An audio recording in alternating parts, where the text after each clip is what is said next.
여호와께서 모세에게 말씀하여 이르시되 또 증거궤를 들여놓고 또 휘장으로 그 궤를 가리고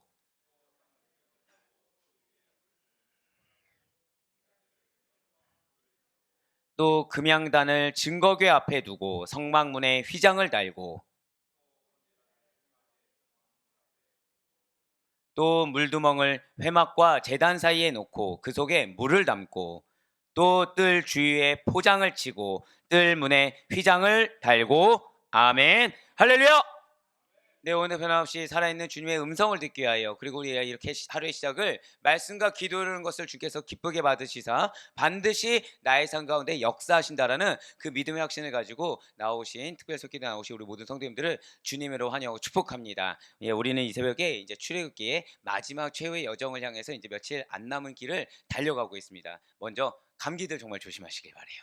네, 감기 정말 조심하시길 바랍니다. 요즘 주변에 감기 환자분들 얘기를 너무 많이 듣고 있는데 여러분들 꼭 감기 조심하셔서 강건한 육신 가운데 강건한 영성까지도 우리가 얻으며 회복하고 나아갈 수 있길 간절히 소망하겠습니다.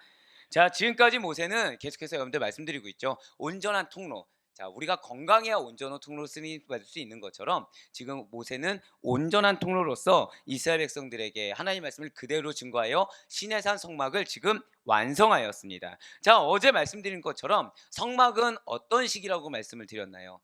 이렇게 조립하듯이 조립식이었습니다. 그러니까 지금 이스라엘 민족이 시내산에서 지은 성막은 이동용 조립식 성소라고 지금 보시면 된다라는 거예요. 왜겠습니까? 아직 정착한 것이 아니기 때문이라는 거죠. 계속 광야를 이동을 하면서 거기에 성막을 건립을 해야 된다라는 거예요. 그렇기 때문에 성막의 본체 부분과 그 내부 곳곳에 배치된 기구들은 제각각 따로 제작이 되었다는 것입니다. 그리고 필요에 따라 해체도 되고요. 또다시 조립될 수도 있는 거. 이것이 지금 이스라엘 민족들이 시내산에서 지은 성막이라는 거예요. 자, 한번 절 따라 고백하실게요. 이동용.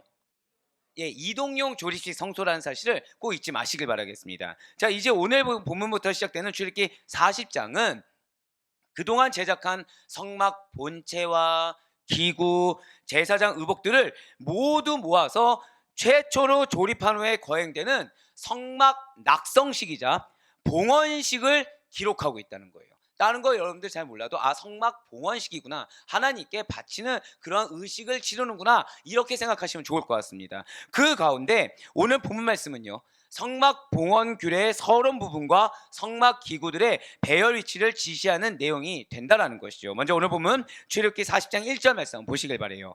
여호와께서 모세에게 말씀하여 이르시되 아멘. 어떻게 이 말씀 여러분들 익숙하십니까? 네, 한 명이 아멘하면 뭐 다 아멘한 걸로 믿는다고 제가 말씀드렸죠. 굉장히 익숙하실 거예요. 지금 어느 순간부터 뭐 출애굽기 어느 장만 들어가면 무조건 나오는 말씀. 여호와께서 모세에게 이르시되, 여호와께서 모세에게 말씀하신 대로, 지금 이 말이 주구장창 지금 나오고 있습니다. 이 말씀은 성막 본체와 모든 기구를 만드는 일뿐만 아니라 그동안에 조립되고 배치하며 하나님께 봉헌하는 모든 절차가 누구의 말씀 따라 해야 된다는 거예요?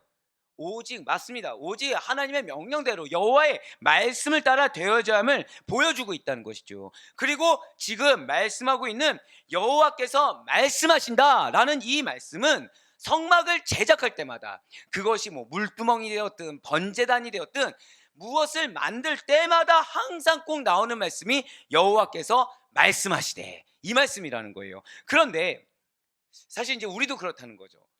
똑같은 이야기를 여러분들 반복해서 들으면 어떠실 것 같습니까? 복음 말고, 우리 복음 말고, 복음 말고, 예를 들어서 우리가 뭔가를 이제 뭐 이렇게, 왜 저 어렸을 때는 젓가락질 잘못하면 그렇게 혼났습니다. 젓가락질. 왜 젓가락질을 이제 잘해서 먹으면 되는데 하다 보면 젓가락질 실수할 수 있잖아요. 그러면은 꼭 부모님 뭐라고 하세요? 젓가락질 똑바로 해, 똑바로 해. 근데 이제 듣다 보면 이제 지겨운 거죠. 반항하니까 어떻게 해요? 젓가락 안 하고 수저로 이제 퍼먹으려고 하면 더 혼나게 되는 거죠. 자, 똑같은 이야기라도 반복해서 들으면 어떻습니까? 아무리 좋은 말씀이라고 해도 처음에는 좋을 수 있어요. 하지만 계속해서 반복해서 듣다 보면 지겨워진다는 거죠. 그러니까 말이 먹히지 않는다는 것입니다. 나에게 아무리 유익이 된다고 하더라도 어느 순간 귀에 들어오지 않는다는 거예요. 그저 지겹다라는 감정 외에는 들지 않는다는 거죠. 우리도 그러할진데 지금 모세와 이스라엘 백성들은요, 귀에 못이 박힐 정도로 같은 말이 여러 번 반복되고 있다는 것을 이미 지겹도록 알고 있다는 거예요. 하지만 지금 그들은 결코, 우리가 성경을 봐서 알겠지만, 하나님 당신이 이미 지시한 대로 하고 있습니다. 당신 뭐라고 말하는지 우리 이미 알고 있어요. 그만 얘기하세요. 성막을 만들고 이제 봉헌 시간까지 이뤘는데 이제 그 말씀은 좀 그만하세요. 우리도 그 정도쯤은 이제 압니다. 하나님이 모세에게 다 말씀하셔서 우리가 순종한다고 했잖아요.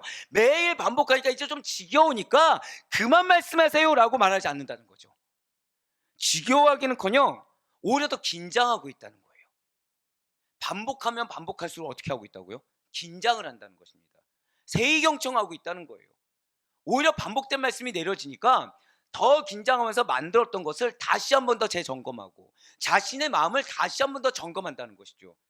보통 부모님들이 다 큰 자녀들에게 늘상 하는 말들이 있습니다. 뭐 자조심해라, 몸조심해라, 밤늦게 다니지 마라. 어린 자녀들에게 뭐라고 얘기하죠? 선생님 말씀 잘 들어라, 친구들하고 싸우지 말아라.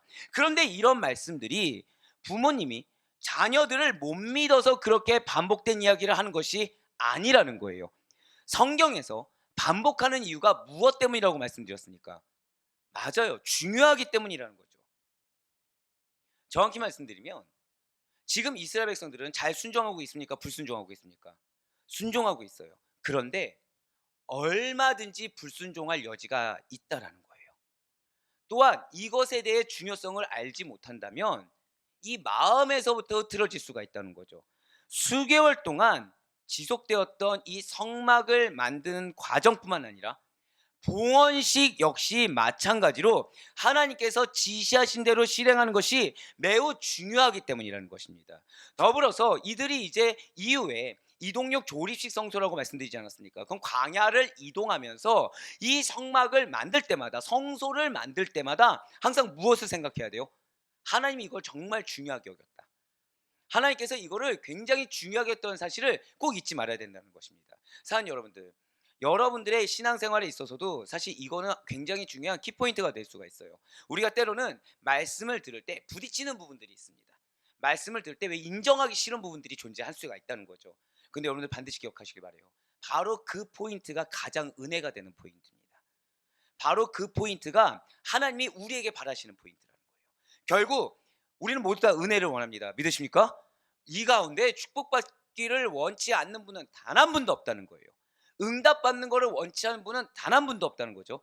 그런데 하나님이 여러분들에게 은혜를 주신 데 있어서 딱 그 포인트, 우리가 거북해하고 인정하기 싫어하고 더 이상 듣기 싫어하는 그 포인트에 아멘으로 순종하고 나아간 순간 거기서부터 물꼬가 트이기 시작한다는 거예요. 왜 우리가 거북하게 느끼죠? 하나님이 중요하게 여긴다는 것을 사단이 필사적으로 막고 있다는 것입니다.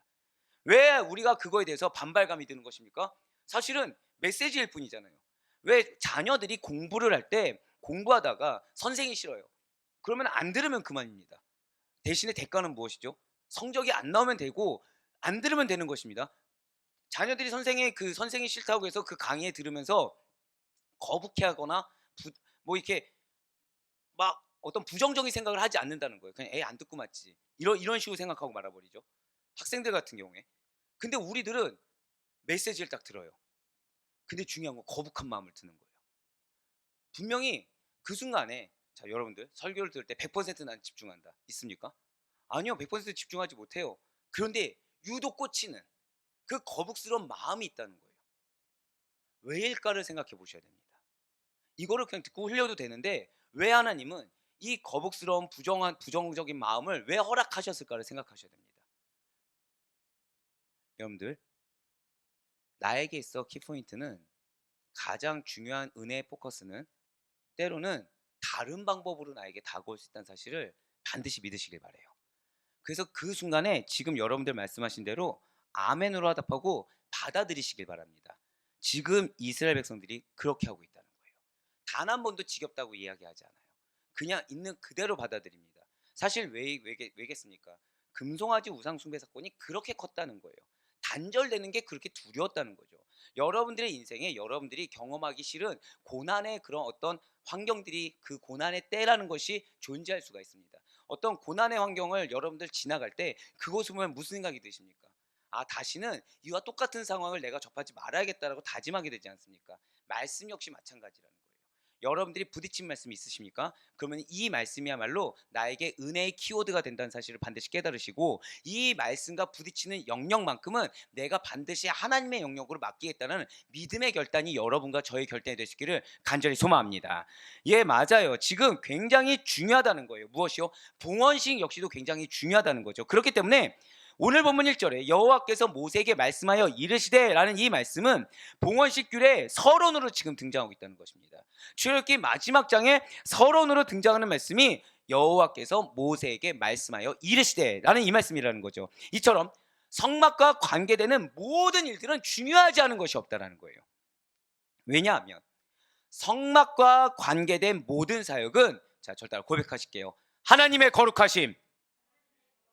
맞습니다. 성막과 관계된 모든 사역은 하나님의 거룩하심을 보여주고 있기 때문이라는 것입니다. 더불어서 하나님께서 행하실 구원의 원리를 보여주는 것이 성막이기 때문에 구원의 주체이신 하나님의 의사만, 구원의 주체이신 하나님의 뜻만 방현되어야 되는 것이지, 사람의 의견이나 사람의 계획, 사람의 경험이 반영되어서는 절대 안 된다는 거예요. 그렇습니다. 진실로 성막은 구원이 하나님의 구원 원리와 하나님의 기쁘신 뜻에 따라 되어진다는 사실과 밀접한 관련을 갖고 있습니다. 그러면서 이제 2절 말씀 한번 보시길 바라요.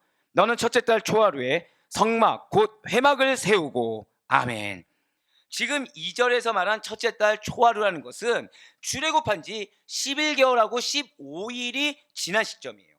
그러니까 기원전 1446년 1월 15일에 출애굽을 해서요, 성막 준공은 기원전 1445년 1월 1일에 이루어진 것으로서 출애굽 2년하고 1월 1일에 이루어졌다는 것이죠. 또 첫째 달 초하루는 이스라엘 백성들이 출애굽하여 거의 2달 만에 시내산에 도착했기 때문에 이날 첫째 달 초하루라는 것은 이스라엘 백성들이 시내산에 머문 지 대략 10달 정도 지난 시점인 것입니다. 그렇다면 대체 왜 하나님께서는 이스라엘의 출애굽을 기념하는 달, 바로 그 첫날에 성막을 세우라고 하신 것입니까? 분명 이스라엘 백성들은, 간단히 말씀드리면, 택함받은 민족입니다. 하나님이 선택하셨어요. 하나님께서 특별히 만민 중에서 택하셔서 구별하셨을 뿐만 아니라 당신의 권능을 경험하게 하셨습니다. 당신의 기사를 경험하게 하셨어요. 그래서 애굽의 아찌로부터 그들을, 절대 고백하실까요? 구원하셨다. 이것이 중요합니다. 구원하신 민족이라는 거죠.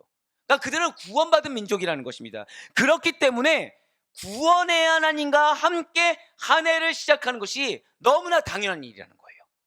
우리 성도의 삶이 바로 그렇다는 거죠. 진실로 믿는 성도의 삶과 구원을 베풀어 주신 예수 그리스도와는 따로 떼어 생각할 수가 없다는 것입니다. 주님과 시작해야 돼요. 모든 과정을 예수 그리스도와 함께 해야 하는 것입니다. 그리고 그 마무리 역시도 주님과 함께 마무리가 되어져야 된다는 거예요. 우리가 왜 송구영신 예배를 드리고 왜 신년 예배를 드리겠습니까? 되게 안타까운 것은 아끼는 후배 중에 하나가 사역을 하다가 이제 사실은 그만두었어요. 이제 물질 때문에 그만둔 케이스죠. 근데 그 친구가 예전에 저한테 질문했던 것이 있습니다. 아, 교회는 되게 비효율적인 것 같다. 그날이 언제였냐면 신년 예배를 드린 다음 날이었습니다. 그 뭐가 비효율적이냐? 송구영신 예배 드렸는데 신년 예배를 못하러 드린지 모르겠다. 지났으니까. 그 친구 논리는요. 상당히 안타까운 거죠. 사장님, 여러분들 지금 오늘 말씀만 들어도 우리는 답을 알 수 있습니다. 우리 신년 예배 왜 드리죠? 한 해의 시작을 하나님과 함께 하는 겁니다. 송구영신 예배 왜 드립니까? 한 해의 마지막을 하나님과 함께 하는 거예요. 그래서 그걸 걸쳐서, 아니요, 그게 아니죠. 새로운 기대와 결단을 가지고 나아가는 겁니다. 이전에 이 1년 동안 베풀어 주신 것에 대한 감사와 회개와 더불어서 또다시 하나님께 나아가겠다는 믿음의 선포인 것입니다. 예, 사랑하는 여러분들께서는 지금 연말을 지나면서 2024년을 앞두고 있는 지금 과연 누구와 함께하고 계십니까? 어쩌면 우리가 1년 내내 하나님과 동행하지 못한 것처럼 살았을 수도 있습니다. 어쩌면 이전과는 다르게 이만큼 열심히 살아왔다고 자부할 수 없을 정도로 열심히 하나님과 동행한 한 해일 수도 있습니다. 하지만 제일 중요한 거는 바로 지금이라는 거죠. 지금. 한 해의 마지막과 시작뿐만 아니라 일생을 주님과 함께 동행하시길 바라요. 그분께 우리의 모든 것을 맡기고 의지하며 변치 않는 신앙으로 예수님께로만 나아갈 수 있는 우리 모두의 삶이 될 수 있기를 간절히 소망합니다. 늘 항상 처음과 과정, 마지막은 반드시 여기서 어떠한 나의 환경이나 여건, 나의 마음, 나의 니즈, 나의 생각 이런 것이 끼어들지 마시고 마치 절대적인, 그러니까 구구단이 다른 어떠한 수학 공식이 끼어들 수 없는 것처럼 절대적인 진리로 무조건적으로 하나님과 시작하시고 하나님과 과정을 이끌어 가시며 하나님과 마지막을 장식할 수 있는 여러분과 제가 되길 간절히 소망합니다. 그리고 오늘 보면 출애굽기 40장 3절부터 8절까지의 말씀은 성막 기물들의 배열 위치를 지시하고 계신 내용이에요. 증거궤를 들여놓고 지성소회장으로 지금 궤를 가리우고 있다고 말을 합니다. 상을 들여놓은 다음에 그 위에 진설병을 진설하라고 지금 지시하셨어요. 등을 들여놓고 불을 켜며 지금 금양단이라고 그러는데 분향단입니다. 분향단. 금양단을 궤 앞에 두고 성소문에 휘장을 달라고 명하셨다는 것이죠. 번제단은 어디에 둡니까? 성소의 문 정면에 두어야 된다는 거예요. 물두멍은 성소의 문과 단 사이에 놓고 그 속에 물을 담아둬야 된다고 지시하셨습니다. 뜰 주에 포장을 치라고 말씀하셨어요. 뜰 문에 휘장을 달라고 말씀하셨다는 거죠. 자, 그럼 여기서 잠깐 제가 한번 퀴즈 한번 내도록 하겠습니다. 성막 기물 배열 중에서 가장 첫 번째 기구는 뭐라고 생각하십니까? 네, 마음으로 다 대답하셨다고 믿고, 네, 마음으로. 자, 증거계입니다. 예, 역시 기대한 반응들. 예, 어느 분은, 어떤 분은, 알고 있었어. 다. 네, 항상 여러분들 사랑합니다. 자, 자, 맞아요. 증거계는 하나님께서 성막 건축을 지시하실 때나 이스라엘 백성들이 성막을 제작할 때 가장 먼저 언급된다는 거예요. 그러니까 여러분들이, 자, 우리 아델포유 같은 경우에는 성막하면 여러분들 뭐 생각나십니까? 보통 우리는 조각목. 거기에 조각목 하면 항상 공식적으로 뭐가 생각나세요? 순금. 이 정도가 생각나지 않습니까? 또 성막하면 뭐가 생각나시죠? 뭐 거룩과 성결. 아, 예수 그리스도. 예, 예수 그리스도 알고 있습니다.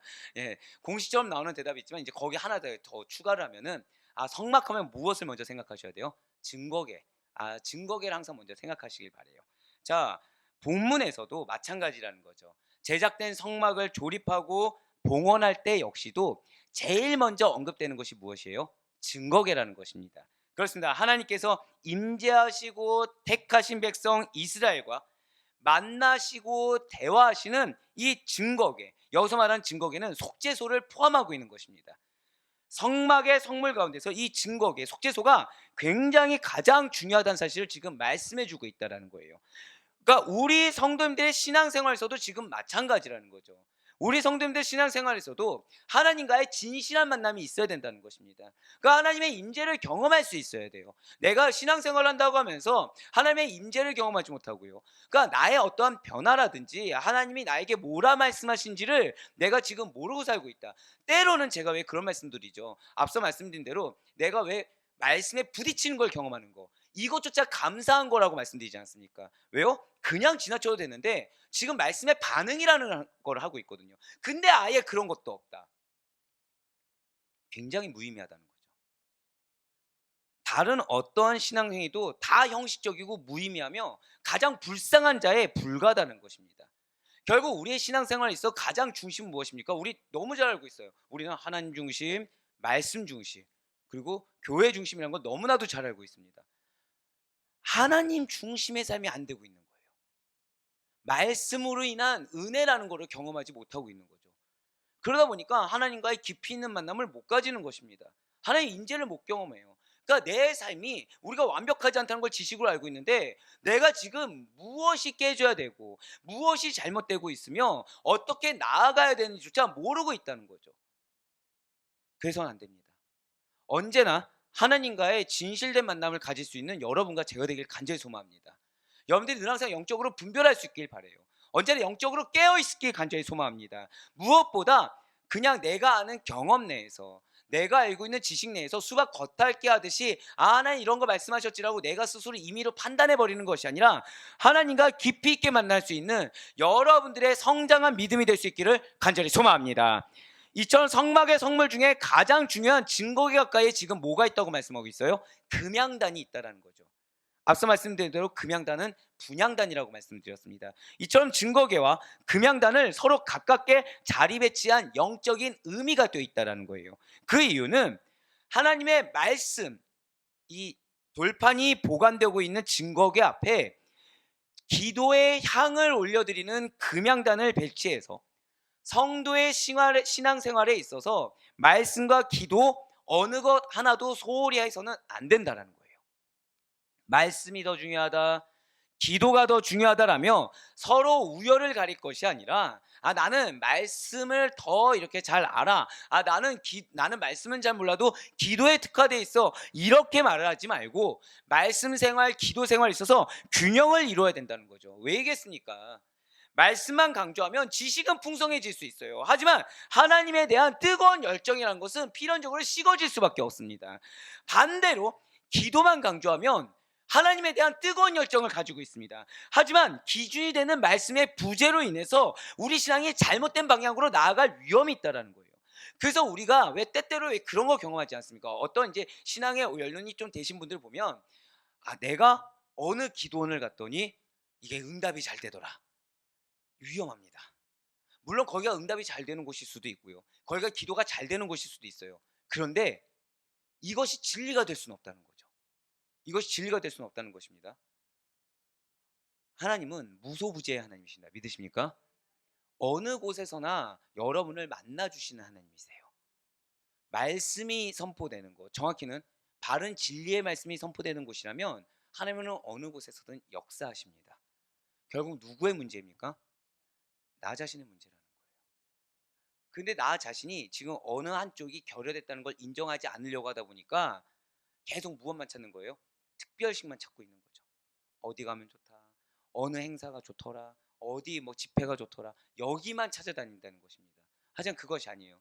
우리 사랑하는 성도 여러분들, 말씀과 기도의 균형을 이룰 수 있길 간절히 소망합니다. 우리는 하나님께서 증거계 앞에 이 분향단을 두라고 하신 하나님의 의도를 잊지 말아야 된다는 거예요. 반드시 항상 깨어 있어서 말씀과 기도 어느 한쪽에만 치우친 기형적인 신앙생활의 위협에서 벗어날 수 있는 여러분과 제가 되길 간절히 소망합니다. 이제 오늘 본문의 마지막 절인 출애굽기 40장 8절에서 보도록 하실게요. 또 뜰 주위에 포장을 치고 뜰 문에 휘장을 달고. 아멘. 자, 이렇게 아마 여러분들 이거 말씀을 좀 기억하셨을 거라고 생각하고 있습니다. 이렇게 뜰 주위에 포장을 쳤어요. 포장 뭘로 쳤죠? 맞습니다. 세마포로 쳤어요. 포장을 세마포로 치고 뜰 문에 휘장을 다는 이유가 있다는 거죠. 성막들과 바깥의 땅은 하나입니다. 엄밀히 따지면 하나죠. 근데 무엇으로 구분지었습니까? 거룩한 세마포. 세마포 하면 여러분들 거룩과 성결이라는 걸 알고 계실 거예요. 거룩하고 성결한 세마포로 구분지었듯이 성도들이 그렇다는 거죠. 비록 죄악이 관영한 이 땅에서 세상 사람들과 같이 살아가고 있지만 하나님 나라의 백성으로 뚜렷하게 절대 고백하실까요? 구별된 삶, 구별된 삶을 살아가야 된다는 거예요. 우리가 세상 가운데 모임이 있을 수 있습니다. 근데 우리는 그곳에서도 구별되어야 돼요. 그러니까 그곳에 있는 자들이 너는 그래 교회 다니지, 정확히는 너는 예수 믿지라고 인정할 수 있어야 됩니다. 그 가운데서도 구별되어야 되고요. 만약에 그곳이 술 모임이다, 근데 그곳에 어울리지 못하고 있다, 그건 과감히 그곳을 끊을 수 있을 정도의 용기도 있어야 됩니다. 그건 용기가 아니죠. 나의 생명을 위해서 과감히 결단 내려야 되는 것이죠. 어느 곳에서나 우리는 그리스도의 향기를 드러내고 그리스도를 증거할 수가 있어야 된다는 거예요. 오늘날 교회가 사실 세상 사람들의 많은 비난을 받고 있습니다. 그 이유 중에 하나는 수많은 이단들 때문이기도 해요. 실제로 얼마 전에 유튜브를 보고서 깜짝 놀랐습니다. 유튜브로 이제 저희 왜 설교 영상이나 이런 거를 모니터를 해야 되니까 구티비라든지 보게 되는데 광고가 하나 나오는 거예요. 2분 40초짜리 광고였습니다. 그 광고를 했다 보니까 이 제작물, 영상 제작물에 대해서 관심이 좀 많은 편이거든요. 아, 굉장히 공을 들였다. 너무 공을 들인 거예요. 어떤 광고인지 아십니까? JMS에 대한 광고인 거예요. 지금 그 재판이 얼마나 불이한지. 근데 마치 영화처럼 했습니다. 영화처럼. 너무 깜짝 놀랐어요. 이단이 그러니까 기가 막히게 공략하고 있는 거죠. 기가 막히게 공략하고 있고 그 정도로 물량 공세를 지금 하고 있다는 것입니다. 자, 우리 물량 공세를 그렇게 하는 게 맞을까요? 아니에요. 근데 물량 공세를 하지 않고 우리는 어떻게 살아가야 되겠습니까? 작은 거 하나에서부터 향기가 드러나야 돼요. 이단처럼 보여지는 부분에서 자신들을 증명할 것이 아니라 작은 거 하나에서부터 적당히 고백하실게요. 하나님 앞에서 내가 당신의 자녀란 걸 증거해야 되는 것입니다. 거기에서부터 우린 시작을 할 수 있어야 돼요. 내가 인간적인 노력으로 그리스도인답게 살아가는 거 처음은 할 수 있어요. 하지만 한계가 존재합니다. 하지만 늘 항상 우리 아델포이 교회 첫 번째 메시지 기억하지 않습니까? 코람데오. 코람데오의 신앙으로 내가 하나님 앞에서 스스로 살아갈 때 그런 어떠한 이단들의 공격과 물량 공세에서도 우린 구별된 자로서 세상 사람들에게 증거가 될 거예요. 그리고 그러한 여러분들의 모습을 통해 세상 사람들은 이단과 바른 신학이 구분되어지게 될 것입니다. 그리고 그들은 반드시 구원받게 될 거예요. 맞습니다. 오늘날 또한 교회가 세상 사람들에게 비난을 받는 것은 교회와 성도가 세상 사람들보다 못해서가 아니에요. 그들과 구별되지 못하기 때문이라는 거죠. 세상 사람들과 동일하게 살기 때문이라는 것입니다. 세상 사람들은 아이러니하게도요. 자신들은 깨끗하게 살지 못해요. 하지만 교회와 성도만큼은 깨끗하게 살기를 기대합니다. 그렇기 때문에 예수 그리스도를 믿는 사람들이 이 다른 사람들과 다른 세상에 속한 사람들과 동일하게 살면 필연적으로 비난을 받을 수밖에 없다는 거예요. 세상에 속한 사람들은요. 자신들은 정직하지 않고 희생하지 않으면서 교회와 성도에게는 정직하고 희생하기를 원한다라는 거죠. 회사 생활을 할 때 예수님을 중간에 아주 제대로 만나게 되었죠. 그러니까 다 끊고 신우회도 만들고 했습니다. 이게 불평등함을 당하게 돼요. 불합리함을 당하게 됩니다. 항상 말끝에는 그게 있어요. 너 예수 믿으니까. 너 교회 다니잖아. 이 정도는 할 수 있잖아. 이 정도 할 수 있잖아. 이 정도 할 수 있잖아. 뭐 조금 실수하면 뭐라고 그러죠? 야, 너가 믿는 하나님은 이렇게밖에 못하냐. 이렇게 다가와요. 근데 그때는 너무 열정이 뛰어나다 보니까 그걸 다 감수하는 거죠. 근데 지금 생각하면 너무 감사한 거예요. 제가 한번 말씀드렸을 텐데 퇴사할 때 입사할 때 2명 믿었습니다. 퇴사할 때 2명 빼고 다 믿었어요. 근데 저는 믿는 자들은요. 입술에 핑계를 빼야 됩니다. 믿는 자들은 입술에 핑계를 빼야 되고요. 아무리 내가 생각했을 때 핑계를 댈 만한 정확한 근거가 있다고 하더라도 그것은 통용되지가 않습니다. 자, 제자들 중에 십자가나 재판 앞에서 핑계댄 자들이 있습니까? 한 명도 없어요. 성경을 보세요. 그들은 복음만을 증거했지 나의 억울함을 토로하지 않았어요. 그들은 어떠한 불합리한 상황에서도 예수 그리스도만을 증거했지 나의 어떠한 답답한 상황이나 황망한 상황을 이야기하지 않았습니다. 그들의 담대함은 딱 하나였어요. 어떤 결과물이 아니라 안에 있는 예수 그리스도. 이것만이 그들의 담대함이었습니다. 산 여러분들, 맞아요. 우리는 분명히 불합리화를 당할 수가 있습니다. 우리는 억울함을 당할 수가 있어요. 하지만 여러분들의 입술이 그럴 때 핑계나 어떤 원망의 입술이 아니라 오히려 그것을 받아들이고 입술은 복음만을 증거할 수 있길 간절히 소망합니다. 정확히 말씀드릴까요? 복음을 증거할 수 있을 만큼 합당한 행동과 태도가 우리 믿는 자의 행동이 될 수 있길 간절히 소망합니다. 맞아요. 세상 사람들은 자신들은 성실하지도 않습니다. 거룩하지도 않아요. 바르게 살지 못하면서 성도들에게는 다른 행실을 기대한다는 거죠. 그런데 자, 세상 사람들이 믿는 자들에게 그렇게 기대한다고 한다면 하나님께서는 당신의 자녀들에게 과연 바라시는 정도가 어떻겠습니까? 사단에 속한 자들이 우리에게 바라는 게 그 정도의 거룩과 열심과 성실인데 하나님이 믿는 당신의 자녀들에게 바라는 정도는 과연 어떻겠습니까? 이 말씀을 기억하시기 바래요. 베드로는 그래서 우리에게 이렇게 증거하고 있습니다. 베드로전서 1장 15절과 16절의 말씀입니다. 오직 너희를 부르신 거룩한 이처럼 너희도 모든 행실에 거룩한 자가 되라. 기록되었을 때 내가 거룩하니 너희도 거룩할지어다 하셨느니라. 아멘.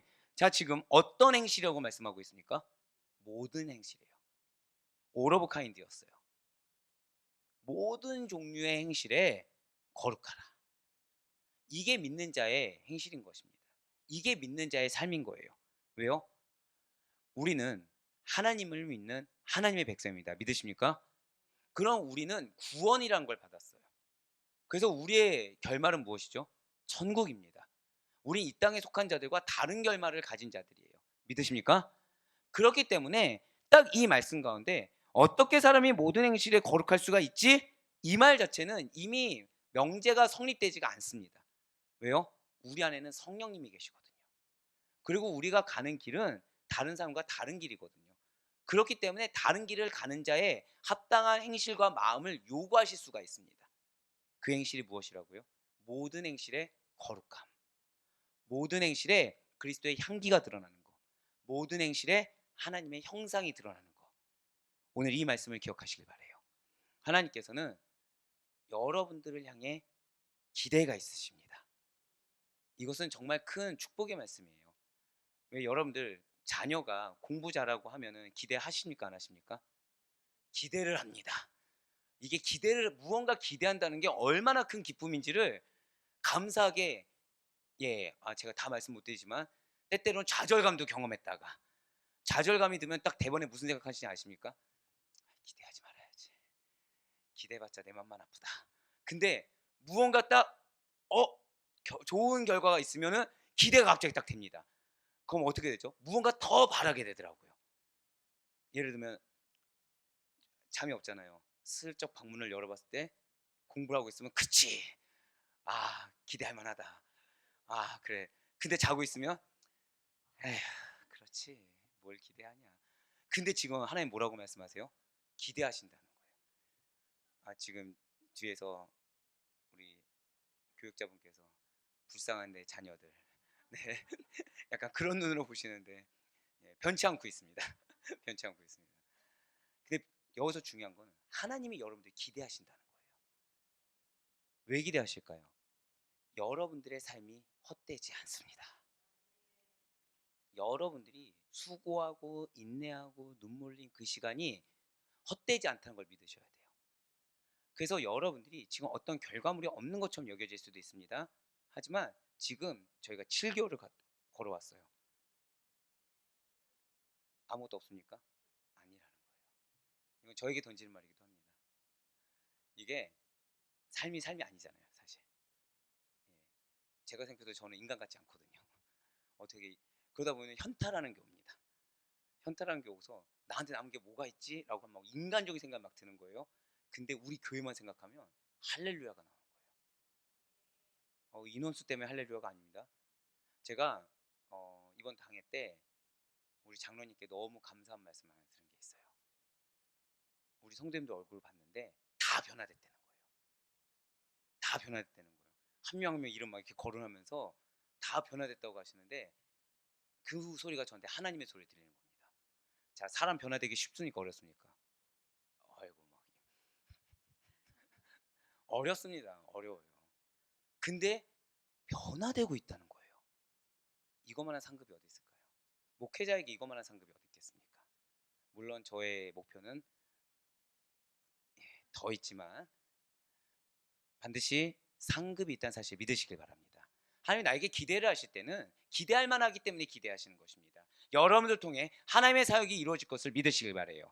여러분들 통해서 하나님께서 반드시 여러분들을 증거로 삼으실 것을 반드시 믿으시길 바랍니다. 그러니 여러분들의 행실, 여러분들의 삶의 기준을 철저하게 하나님의 말씀을 두시길 바라요. 그리고 더불어서 늘 항상 말씀과 기도의 영역에 있어서 어느 한쪽에 편중된 것이 아니라 같이 성장하며 같이 변화될 수 있는 여러분과 제가 되길 간절히 소망합니다. 오늘 말씀 다른 것이 아니에요. 모든 행실에 거룩한 자가 되라.